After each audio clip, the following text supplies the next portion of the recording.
For every game out there that everyone knows and loves, there's a game that either isn't noticed enough or gets too much petty hate. So, on behalf of all those games that either deserve more positive attention or more attention in general, here are the 10 games that I think are the most underrated. However, since underratedness is such a hard quality to factually gauge, this is in no way fact. It's just my personal opinion. If you want, think of this as a games I like but no one else does list, but I'm not gonna call it that because it's too confusing and what the crap is a guild note. Anyways, on to the rules. Obviously, these have to be games that I've played and only one game per franchise. With all that said, let's get this show on the road.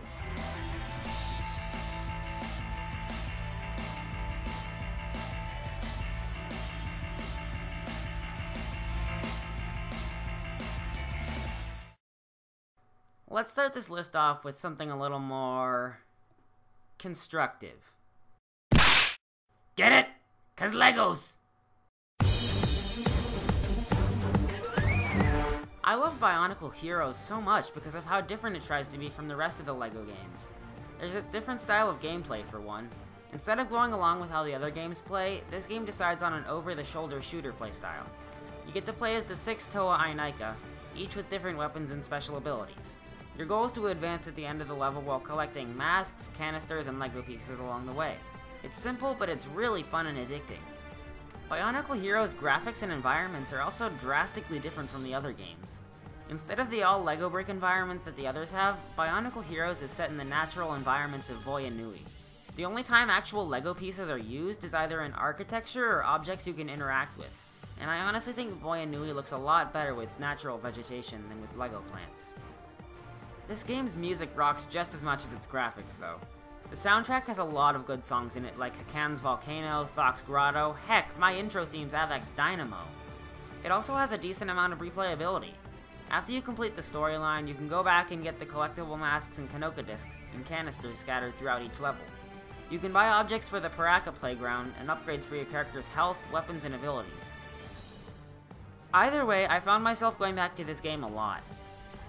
The only major complaint I have is how often they use Hero Mode, which is basically this game's form of invincibility. Hero Mode itself is pretty overpowered, and with how much it's used, the game can be pretty easy. That, and the humor can be a little, well, immature. It's either basic slapstick or the Paraka making complete idiots of themselves. Usually both. Come on guys, the players need more sophisticated humor than just nutshot jokes. Right guys? That guy got hit in the head with a coconut! Oh gee, thanks, Patrick. I knew I could count on you.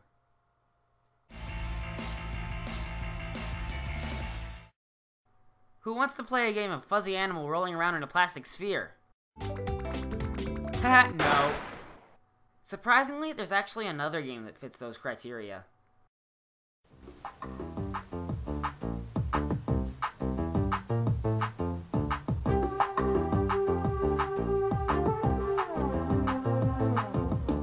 It's Hamster Ball, the road rage rodent rolling racing game. Your goal in this game is simple. You roll your hamster to the end of the course, but the gameplay is so wacky and chaotic it's a blast to play. As far as single player goes, there are two main modes. First, there's Stunt, which features a sort of Marble Madness-esque isometric view, similar to the old PC game, and you get to race through 8 of the original PC tracks. The tracks in Stunt all have their own gimmick, like spinning obstacles, light up tracks, and rolling up walls, and their gimmicks all make for some pretty interesting gameplay. The second, and in my opinion better mode, is Hustle, where the camera is behind the hamster instead of being at a fixed angle, and you can also use a special action with the X button. But the main reason why I love this mode above the other one is the tracks. The level designers went completely over the top with these courses, and I'd honestly bet that they have something against hamsters. There is an insane amount of obstacles, pits, and whatever the heck else they can throw at you, and it all just results in a fantastic feeling of franticness that just adds to the fun. I mean, just look at Gravity 4. There's messed up gravity, flaming fans of doom, rolling platforms, it's just so chaotic! Now that I've covered the single player, onto the multiplayer modes, which just get more and more entertaining. First, there's Race, where you and a friend can race through some of the tracks from Hustle mode, which is really the same thing as Hustle, aside from the fact that instead of racing the clock, you're facing off against another hamster. The other one is the epitome of simple chaotic fun, though. Sumo mode, as it's called, is basically bumper balls from Mario Party. You and a few other people are trying to knock each other off of the stage, but here the battlefields all have their own gimmicks too, which just adds to the fun. Overall, my only complaint is the fact that the tracks from the PC game don't have their original music. So yeah, while the content from the old PC game got slightly butchered, the new gameplay mode and courses more than make up for it, and for just $10 off the PlayStation Network, it's a really good buy.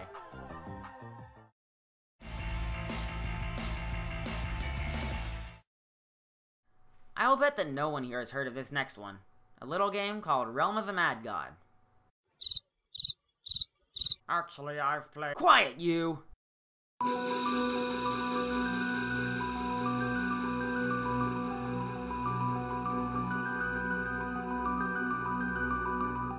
Realm of the Mad God is an online co-op 2D shooter game, and it's one of the most addicting online games I've ever played.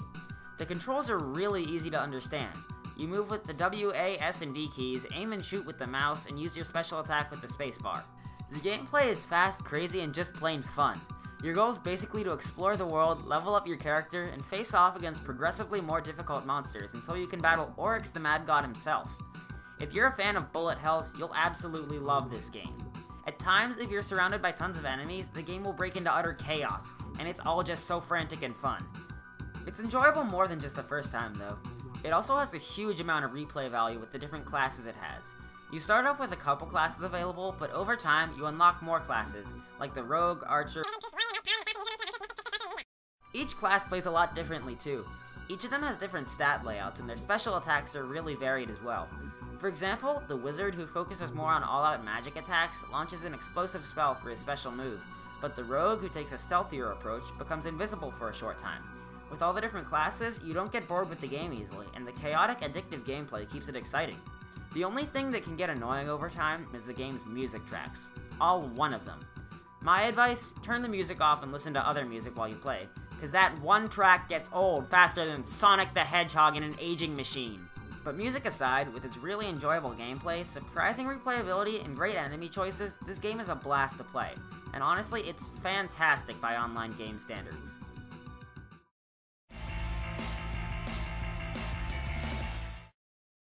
Don't you just hate it when people hate on something just because it's different?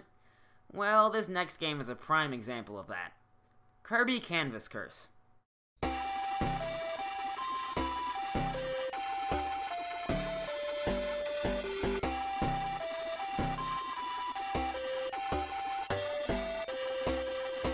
A lot of people either ignore or hate on this game solely because HAL decided to implement a new control scheme involving the DS's touchscreen.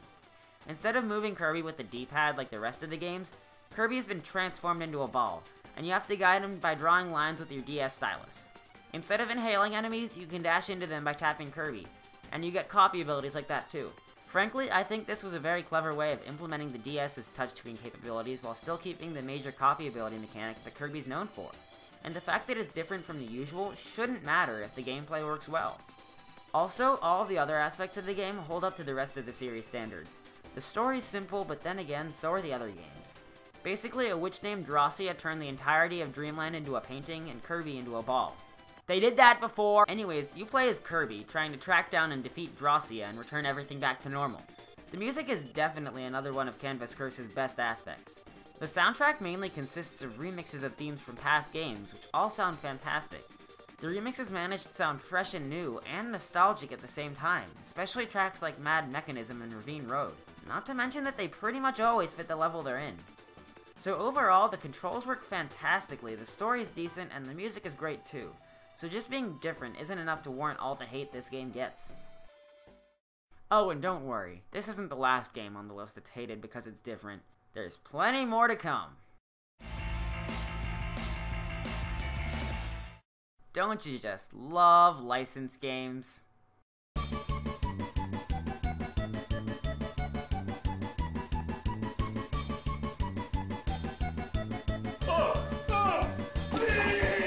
Okay, no need to worry. This game's actually an example of a good licensed game. Featuring everyone's favorite Space Ranger, it's Toy Story 2 Buzz Lightyear to the rescue. What sets this game apart from other licensed games is its fantastic level design. Similar to Super Mario 64, instead of making you go through a long linear level, you get dropped into a wide open world with multiple ways to collect Pizza Planet tokens, which you need to move on to the next levels. I love this design because going through the levels feels more like exploring different areas than going through a set path of obstacles. The designers also got really creative when it comes to the layout, so each level feels different from the others. For example, Elevator Hop has you navigating the elevator shaft and air vents in Al's hotel, and Tarmac Trouble has you out by the runway, using the slow-moving airplanes to make your way through the level. Each level feels unique, and they also manage to incorporate decent platforming sections without resorting to placing random blocks everywhere. At times, the platforming can be too precise for its own good, but aside from those few moments, the level design is flawless. The game's music is also surprisingly awesome. Themes like Al's penthouse and Toy Barn encounter really sound good and fit the level they play in, and the soundtrack in general is just really memorable. All in all, this game has great gameplay, downright fantastic level design, and phenomenal music, and while the platforming can be a little too precise at times, as a licensed game, this one takes it to infinity and beyond.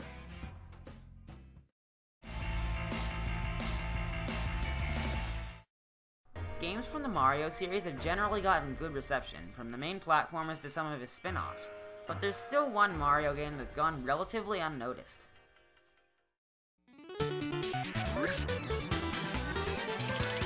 Super Paper Mario. Now, I realize this game has been getting some new recognition, what with Chugga Conroy's LP of it and Rabbid Luigi's Top 10 Mario games, but aside from the people who've watched those videos, Super Paper Mario is still vastly underrated. Similar to what happened with Canvas Curse, the main gripe people had with this game was its different gameplay. Instead of the turn-based RPG approach that the first two Paper Mario games went with, Nintendo made Super Paper Mario a platformer where you can switch between 2D and 3D, which was a really interesting concept to begin with. But the designers used this concept to its fullest potential with some really creative ways to use the flipping, particularly in areas like Flipside and Castle Black. The music is also pretty dang awesome. Obviously, there are tracks like The Ultimate Show and Champion of Destruction that everyone's heard, but there are also some, like Castle Black and the Memory theme, that don't get as much notice.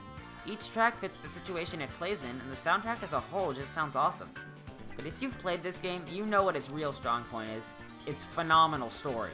I can't really explain everything that happens in such a short time, but in short, it's the story of the Dark Prognosticus, the prophecy of the destruction of all worlds, the Light Prognosticus, a prophecy that was made to counter it, and how Mario and his friends are smack in the middle of it. Every chapter in it has its own subplot, from Love Be Getting Lost in the Underwear, Don't You Dare Laugh, to Sammer's Kingdom's ultimate downfall, and each one is deep and emotional in its own way. But what also really helps is its memorable, lovable, and just amazing characters. I'm not kidding, most of these characters are great in both personality and design, from a character as minor as Squirps the Alien, to Count Bleck himself, who's by far my favorite villain out of the entire Mario franchise. But... Fawful. Yeah, even more than him. Anyways, onto the writing. Oh man, the writing. This game's writing is genius, and I'm talking Portal 2 genius. Its writing is also hilarious when it wants to be, with Meeting Fractale and O'Cabbage's dialogue being some of the highlights. I mean seriously, whoever came up with swoon.exe needs to get a freaking medal. Honestly, if it wasn't for Chugga Conroy's Let's Play of this giving it more recognition, Super Paper Mario easily could have made the #1 spot.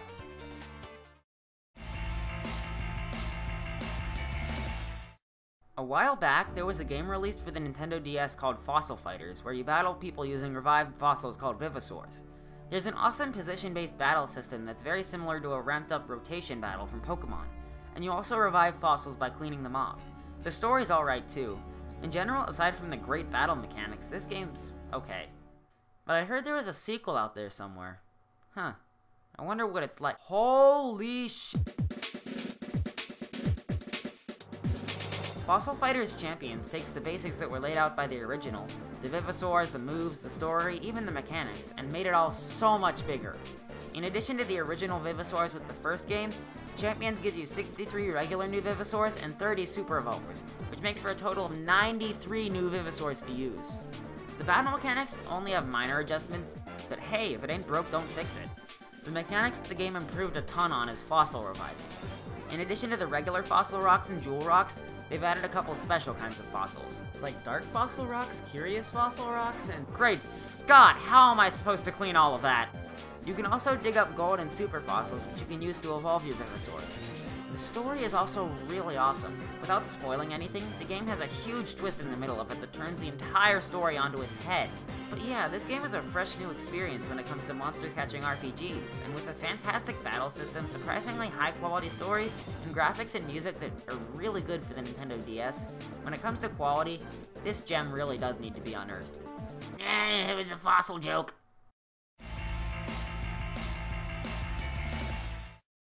Technically speaking, one could consider the entire Ace Attorney series underrated due to how little attention it gets compared to other Capcom franchises like Mega Man or Devil May Cry.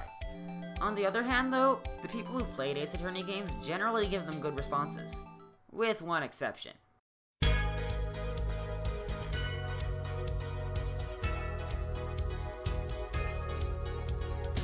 One major reason that people hate Apollo Justice as opposed to the rest of the series is the main characters. First off, there's Phoenix, who's back from the original trilogy. This time though, he's lost his attorney's badge due to a case 7 years ago involving forged evidence. Now, he plays piano at a restaurant as a mentor character to the new protagonist. People hate this Phoenix as opposed to the one from the originals because of his character design and the fact that he isn't a lawyer. To which I say, why does that matter? He's clearly the same Phoenix from the other games. He still has his personality and his laid-back attitude from the first trilogy, and his logical skills are clearly shown throughout the game, especially in the first and last cases.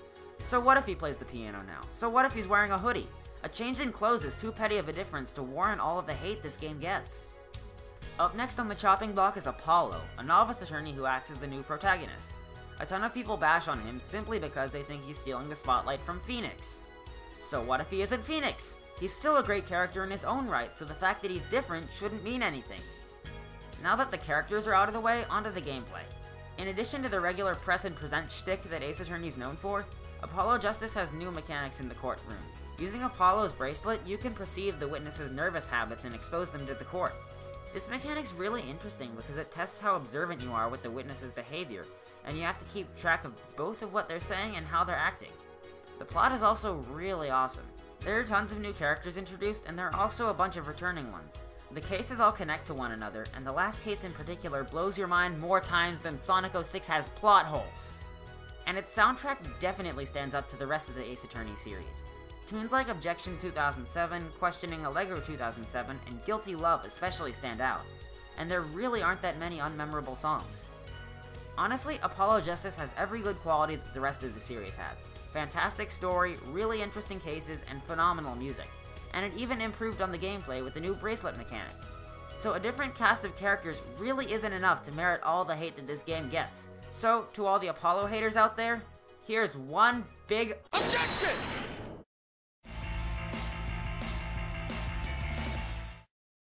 Of course, what underrated games list would be complete without an entry from the Sonic the Hedgehog franchise?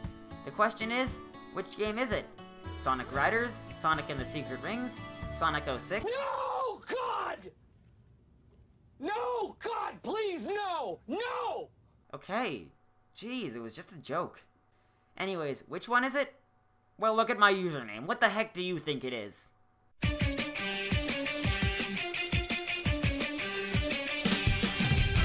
Sonic and the Black Knight.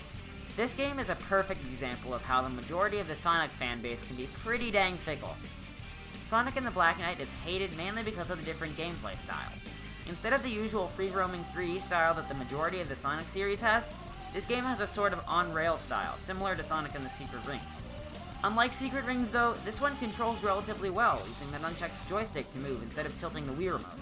People also complain about the new mechanic that this game uses, Sonic's Sword Caliburn. People think that this is nothing more than a motion control gimmick. While I agree that it may have been introduced as a way to include motion controls, it works really well. It's just really fun to hack and slash your way through all these enemies, and the sword mechanics are used especially well in a lot of the boss fights. Overall, while the gameplay is different from, say, Sonic Adventure 2, it plays really well, with major improvements from the last storybook game.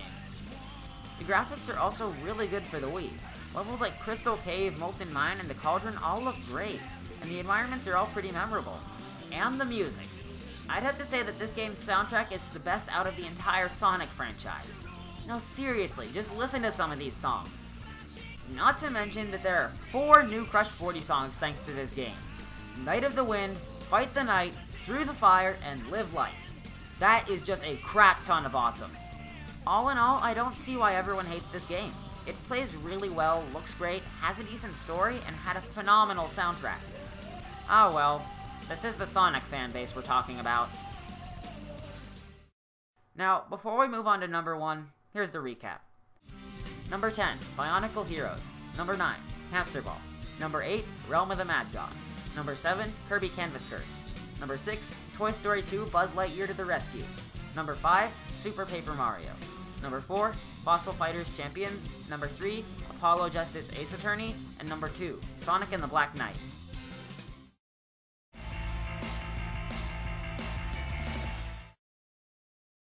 You know, it's funny. I originally planned to have another game take the number 1 spot, but I was a little unsure if it would actually be considered underrated or not.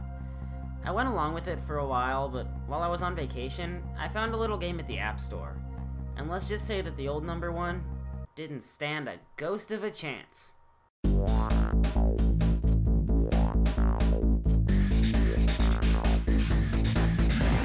If there's any game that deserves this number 1 spot, it's Ghost Trick, Phantom Detective.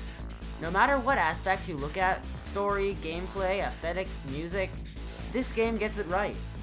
Unfortunately though, so few people have even heard of it. Heck, it's even got the title of Best Game No One Played from GameSpot in 2011. First and foremost, there's this game's phenomenal story. The game starts with the death of the main character, Sissel, who wakes up as a spirit and has no idea who he was or how he was killed. However, he finds out that he has special powers. Your job as Sissel is to use your powers of the dead to find out who you were. It sounds simple at first, but there are a huge amount of plot twists that are just awesome. It also has a great cast of characters which range from funny to downright tragic. All things considered, this plot is probably one of the best out of any game I've played. The concept of the powers of the dead is what drives the gameplay here too. You have the power to travel back to 4 minutes before a person's death, and you have to change their fate by possessing and manipulating the environment before time runs out. It's sort of a puzzle game, adventure game hybrid, and it works really well. The concept's unique to begin with, and it gets more interesting with each new death you need to stop, either because of a new cause of death or a new mechanic added. Either way, this game's gameplay is pretty darn awesome. Aesthetically speaking, this game's surprisingly good. The characters all have good designs, and the animations are all really smooth, even on the DS version, which especially shows in Inspector Cabanella's smooth moves and Officer Bailey's... Okay, what? The iOS version, though, just improves on the graphics with higher definition character models and text. And then there's the soundtrack. Ghost Trick is filled with a ton of memorable tunes, like the main theme, which you're hearing right now, and 4 Minutes Before Death variation. All in all, there aren't really any unmemorable tunes. No matter which aspect you look at, Ghost Trick is one heck of a game, and it's definitely worth a buy either for the DS or at the App Store. For those of you who are still on the fence about it, here's one last piece of information for you. It was made by the creator of Ace Attorney. That's pretty much a gold stamp guarantee right there. I'm Blue Knight 171, and Capcom, put Missile in Marvel vs. Capcom 4.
Hey, look, you shapeshifted into a dead guy. Repeat after me. I'm dead.